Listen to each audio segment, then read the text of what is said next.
Hey guys, in this video I want to show you how to get transfer pin from Boost Mobile. If you find this video helpful, please consider to like this video and subscribe to my channel. In saying that, let's just jump straight into the video. Alright, so what we can do is check your default pin. So your default pin is typically the last 4 digits of your PUC code.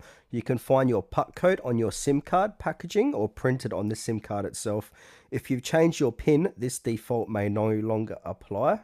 Now, if you need assistance retrieving or resetting your transfer pin, we can contact Boost Mobile's customer service. So we've got a phone number here we can call, which is available 8 a.m. to 8 p.m. This is in Australian time, so if you're in a different country, it would be different.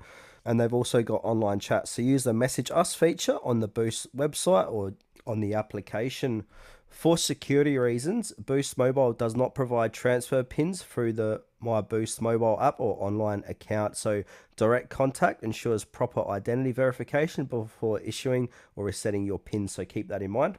Now, we need to go ahead and prepare necessary information. So when contacting support, we need to have the following details ready to expedite the process. So we must have your Boost Mobile number, your personal identification details, for example, name, date of birth, etc., and any other information associated with your account. So providing accurate information will help Boost Mobile verify your identity and assist you efficiently.